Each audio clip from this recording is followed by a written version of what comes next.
የሶስትን የስድስትን የዘጠኝን ቁጥሮች ድንቅነት ብቻ ብታውቅ የሁለንታውም የዩኒቨርስ ቁልፍ ይኖርሃል ይላል ኒኮላ ቴስላ። ይሄ በጣም ምርጥ ሳይንቲስት የሆነ የተረዳው ነገር አለ ማለት ነው። 3 ላይ የሆነ ነገር ተረድቷል፣ 6 ላይ የሆነ ነገር ተረድቷል፣ 9 ላይ የሆነ ነገር ተረድቷል። በጣም በሚገርማችሁ መልኩ ቴስላ ከ300 በላይ ግኝቶች አሉት። ከ300 በላይ ኢማጂን። ቴዎሎጂያኑ ነገረ መለኮት አጥኞች 369 ወርቃማ ቁጥር ብለው የጠቀሱበት አጋጣሚ ተመልክቻለሁ። ምክንያቱም ለምሳሌ ክርስቶስ 3 ሰዓት ተገረፈ፣ 6 ሰዓት ተሰቀለ፣ 9 ሰዓት ተፈጸመ እና 369 በጣም ምስጢራዊ ቁጥሮች ናቸው እና ወርቃማ ምስጢራዊ ቁጥሮች ልክ እንደ ፊቦናቺ ሲኩዌንስ፣ ፊቦናቺ ነምበር፣ ጎልደን ነምበር፣ ጎልደን ሚን እንደ ስፓይራሉ ማለት ነው። በጣም አስገራሚ ቁጥሮች ናቸው ብለው ይናገራሉ እና በአጠቃላይ ክበብ 360 ዲግሪ ስንል የ3 የ6 የ9 ውጤት ነው። 3 ሲደመር 6 አሁንም 9ን ይሰጣል። አቶምን ብትመለከቱ 3 ንዑስ አቶሚክ ፓርቶች ክፍሎች ነው ያሉት፣ ፕሮቶን፣ ኒውትሮን እና ኤሌክትሮን። ስለዚህ እነዚህ ነገሮች ቀላል አይደሉም ነው ዋናው እንግዲህ በሳይንሱ ዓለም ያለው። አሁን ለምንድነው 369 የሁለንታ ቁልፍ የተባሉት?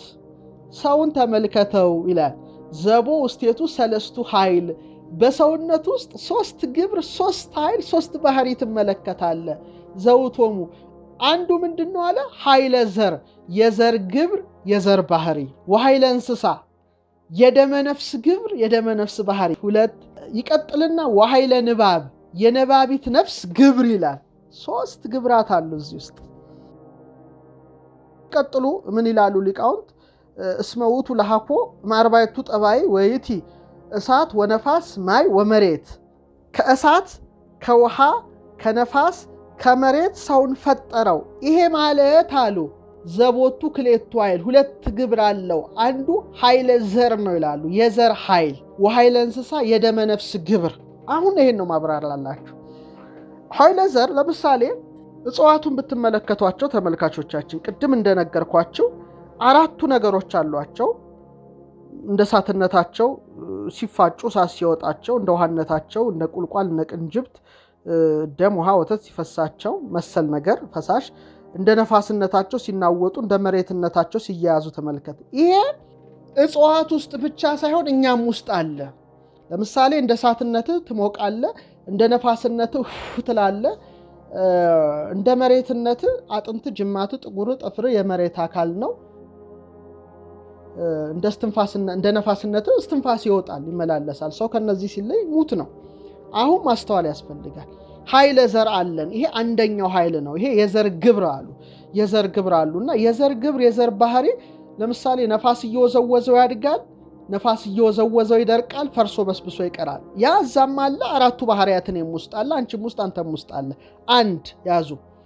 ቀጠሉና ወኃይል እንስሳዊት ህውክት ይእቲ ዘበስምረት፣ የእንስሳዊ ግብር ደግሞ ደመ ነፍስ የሚባል አለ። ይሄ ደግሞ ደመ ነፍስ ማለት አኒማል ሶል፣ በደም ውስጥ የምታድር ነፍሳቸው ማለት ነው። ለዚህ ነው አሁን ለምሳሌ ደሙ ያልፈሰሰ አትብሉ ሲል ያቺ እስመ ነፍስ ታሐድር በደም የሚለው እዛው ስለምታድር ነው። ልብ አድርጋችሁ አስተውሉ። እዚህ ላይ ፍልስፍናውን በደንብ አስተውሉት። ለምሳሌ እንስሳት ልብላ ይላሉ፣ ልጠጣ ይላሉ፣ ፈቃደ ስጋ አላቸው። ወይቲባ ምናይምሮ ዕውቀት ትንሽ አላቸው። ይሄ ምንድነው? ይሄን ዕውቀት ያገኙት ዛይእቲ እንስሳዊት ናት። ወስቴታ የተረከብ ንጽሮ። አሁን ይሄ ነው ምስጢሩ። ደመ ነፍስ ስላለቻቸው ያቺ ደመ ነፍስ በደማቸው ውስጥ የምታድር ስለሆነች ከአዝሪቱ ከአትክልቱ ከእጽዋቱ ትንሽ ተለይተው መንቀሳቀስ ችለዋል። መሄድ መራመድ ችለዋል። ማየት መቻል፣ መድመጥ መቻል፣ መስማት መቻል። ስሜት አላቸው እንስሳት፣ ኢሞሽን አላቸው። ለምሳሌ የማዘን ስሜት አላቸው፣ የመደሰት ስሜት አላቸው። አሁን ምን አለ ማለት ነው? ደመ ነፍስ አለ።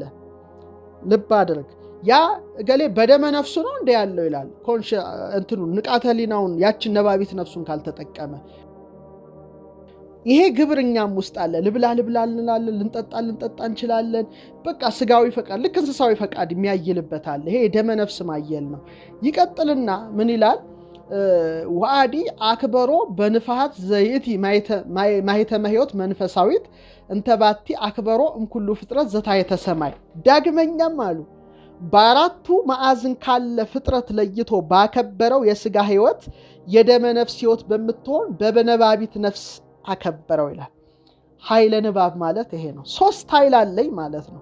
ኃይለ ዘር አለኝ፣ ኃይለ እንስሳ፣ ኃይለ ንባብ ያሏት ምንድናት? ራሽናል ሶል ነባቢት ነፍስ ማለት ነው። በቃ ሰውን የሚያደርጉት እነዚህ ነገሮች ናቸው። እና እቺ በጣም ለባዊት ነባቢት ሕያዊት የተባለች ራሽናል ሶል ናት። የማትሞት ናት። ኮናኒተ ሥጋ ወኃይሉ ይላል። ሥጋንም ትገዛለች፣ ኃይለ ዘርን ትገዛለች፣ ደመ ነፍስንም ትገዛለች። በጣም የሚገርም እኮ ነገር ነው። 3 ነገሮች ነው ያሉን። እና በተለይ ታላቁ ሊቅ የነበሩት ቀብርሃናት አድማሱ ጀንበሬ በጻፉት መጽሐፍ ላይ ምን ብለዋል? ስለዚህ ጉዳይ ሲያስረዱ ሰው ሁልጊዜ አራት ይሄ ኃይለ ዘርአችን በደማዊት ነፍስና በነባቢት ነፍስ ኦር በኃይለ እንስሳና በኃይለ ንባብ በተባሉት ኮንፍሊክት ውስጥ የሚኖር ነው ይላሉ።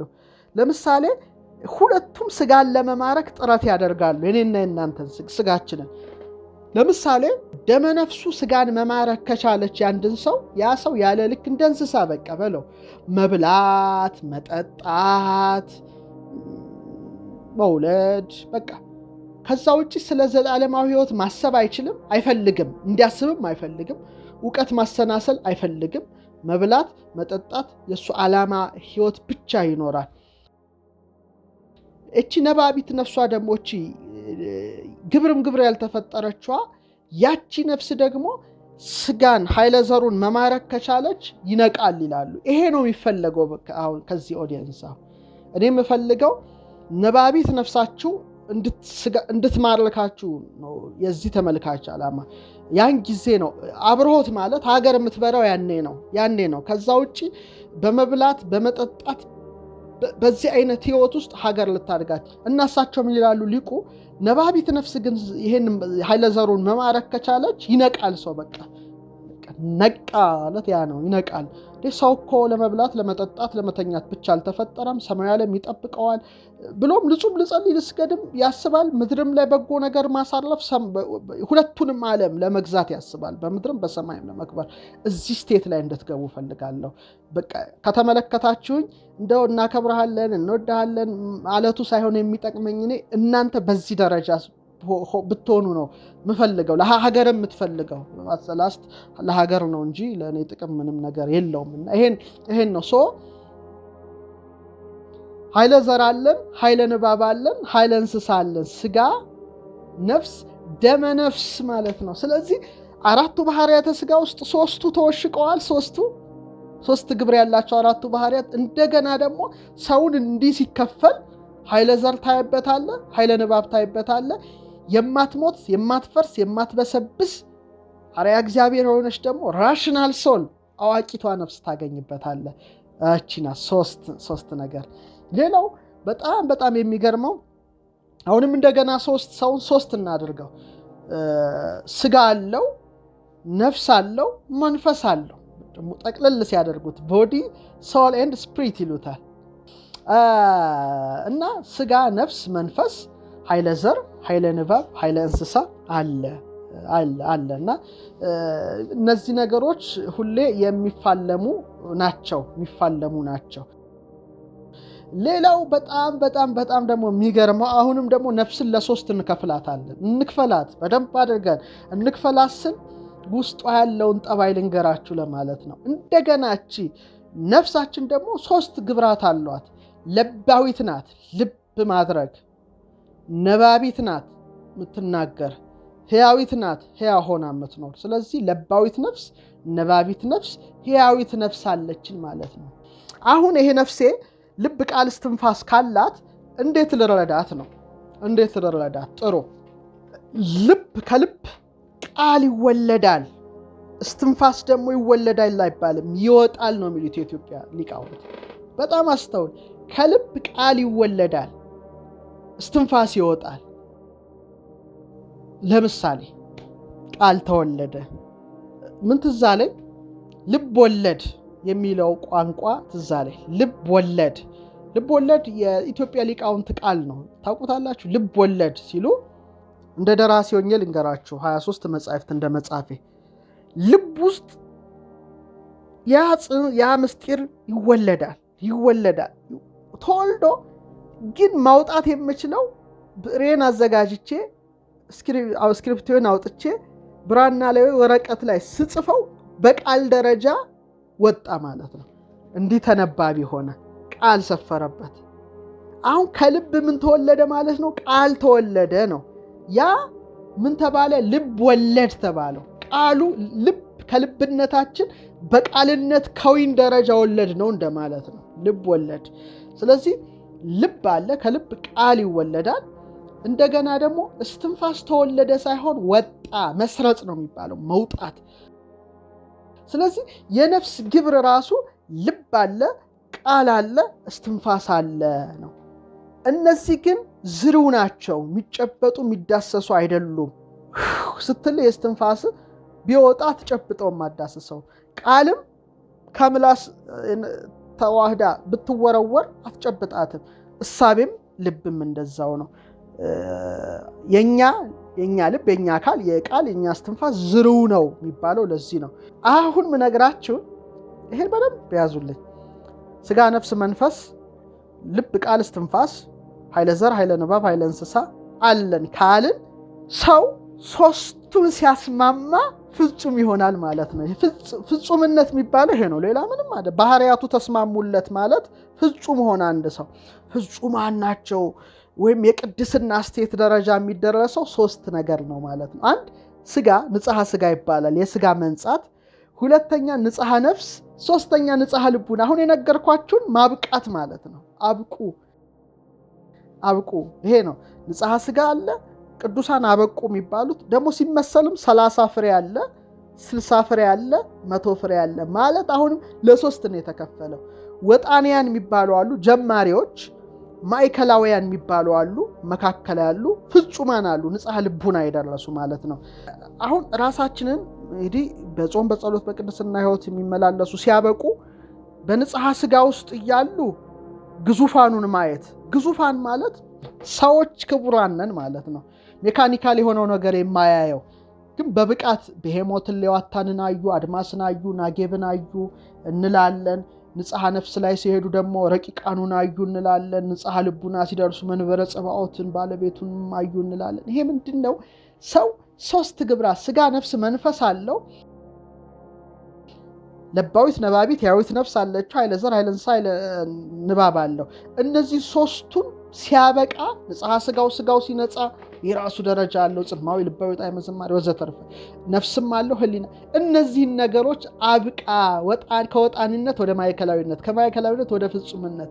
ያን ጊዜ ፍጹም ብርሃን ነው። በቃ የሚታየው ሁሉ ብርሃን ነው የሚለው ነው። የሚታየው ሁሉ ብርሃን ነው። እዛ ደረጃ ላይ መድረስ ሰባቱን ሰማያት አዩ የሚባለው እኮ ይሄ ነው። ስለዚህ እያንዳንዱ የሶስት ነገር ውስጥ ናት፣ ሌላ ውስጥ የለም። እና ቴስላ አይቶታል ማለት ነው። እኔ አሁን ቴስላ እንዴት ሊያስበው ቻለ ብዬ ነው ስገላበጥ እዚህ ውስጥ ሁሉ ስገባ የነበረው። ሌላው እንዲህ ያለ ሰው ሶስት ዓለም ብቻ ነው ያለው። ሰው ሶስት ዓለም ይጠብቀዋል። ምድር አንድ ምንኖርባት ምድር አለች።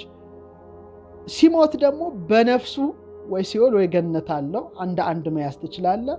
ከሞት ከተነሳ በኋላ ወይ መንግስተ ሰማያት ወይ ገሃነመ እሳት አለው። ስለዚህ በዚህ ዓለም በገነት በመንግስተ ሰማያት ይኖራል፣ ወይ በዚህ ዓለም በሲኦል በነፍስ እንደገና በገሃነም ሁለቱ ተዋህዶ ይኖራል። አየህ፣ ሶስት ነን ማለት ነው። እዚህ ውስጥ ስጋ፣ ነፍስ፣ መንፈስ አለ። ለባዊት፣ ነባቢት፣ ያዊት ነፍስ አለችን። የተሰናሰልንበት አራቱ ባህሪያት ውስጥ ሶስት ግብራት አሉ። ኃይለ ዘር፣ ኃይለ ንባብ፣ ኃይለ እንስሳ ያልኩ ነው። በዚህ መልኩ የተዋቀረ የሰው ልጅ በሶስት መልኩ ራሱን ያበቃል። ስጋውን፣ ነፍሱን፣ ልቡናውን በማንጻት በጾም በጸሎት ሶስት ዓለም ይጎበኛል። በስጋው እስከተወለደ በግዘፍ ሲወለድ ይወለዳል። ረቂቅ ነፍሱ ደግሞ ከሞት በኋላ የምትሄድበት የራሱ ዓለም አለ። እንደገና ደግሞ እንደየቤተ እምነቱ ሊለያይ ይችላል። ከሞተ ከተነሳ በኋላ ደግሞ በዘላለማዊነት የሚኖርበት ወይ በብርሃን ቦታ አለ ወይም ደግሞ የጨለማ ቦታ አለ። ያ የታወቀ ነው በሁሉም ቤተ እምነት። ይሄንን እንድትረዱ ፈልግ። ስለዚህ ነው ቴስላ ቁልፍ ነው ያለው። ይሄ ነው በሁሉም ውስጥ ታገኘዋለህ። ሌላውሽ ቤተሰብ ስትመሰረትም 3 ነህ። ባል፣ ሚስት፣ ልጅ። ቤተሰብ በቃ ሌላ ነገር የለም። ባል፣ ሚስት፣ ልጅ፣ እናት፣ አባት፣ ህፃናቱ አለቀ። በምድር ላይም ስንኖር 3 ስቴፖችን ነው የምናልፈው። ልደት፣ እድገት፣ ሞት። ይህን ተመልከተው። ህይወት ራሱ 3 ነው በኢትዮጵያውያን ትምህርት። ህይወት እንስሳዊ 1፣ ህይወት ሰብአዊ 2፣ ህይወት መላእካዊ 3። ህይወት እንስሳዊ ምንድን ነው? በተፈጥሮ ይሰጣል። ህይወት አላቸው፣ ይንቀሳቀሳሉ፣ ይራመዳሉ፣ ደመነፍስ አለቻቸው፣ ይበላሉ፣ ይጠጣሉ፣ ይሞታሉ። አከተመ፣ ቀሩ፣ ሞቱ፣ አከተሙ። ከዛ በኋላ ህይወት የላቸው። ህይወት ሰብአዊ ግን ሌላ ነው። በተፈጥሮ የተሰጠን ነው፣ እንወለዳለን። እቺ ህይወት በሞት ትለያለች፣ እንደገና በትንሣኤ ትመለሳለች። ሰው ከሞተ በኋላ ይነሳል። ይሄ ብዙ ቤተ እምነት የሚታመን ነው። እንደ ክርስቲያን ደግሞ ከሞት እንደምንነሳ እናምናለን። ሁሉም እንደ ስራው ዋጋውን የሚቀበልበት ቀን አለ እና ያችን ቀን አለማሰብ ማለት ተንቀሳቃሽ ሬሳነት ነው። በእውነት ሬሳነት ነው። አለመታደልም ነው፣ መርገምም ይመስለኛል። እንደው ይቅርታ እንጂ ህይወት ሰብአዊ በተፈጥሮ ይሰጣል፣ በሞት ይነሳል፣ እንደገና ይመለሳል። ህይወት መላእካዊ ጋር ስትሄድ ግን የመላእክት ህይወት በተፈጥሮ ይሰጣል፣ እንደተሰጠ ይቀራል። አይሞቱም፣ ረቂቃን ናቸው፣ ህያዋን ናቸው። የመሞት እንትን አላቸው፣ መነሻ አላቸው፣ መድረሻቸው ግን እስከ የለው። በጣም ደግሞ አንድ የሚገርም ነገር ልንገራችሁ። ከ1 ጀምረን እስቲ እንቁጠር እንዳለፈው ጊዜ ማቴማቲክስ 1 ሲደመር 1 2፣ እሺ 2 ሲደመር 2 4፣ 4 ሲደመር 4 8 እያሉ በፈለጋችሁትን ደብል አድርጋችሁ ብትቀምሩ የሚሰጣችሁ ቁጥር 1 2 4 5 7 8 እንጂ 3 6 9 አይሰጥም። ከነዚህ ውጪ ናቸው።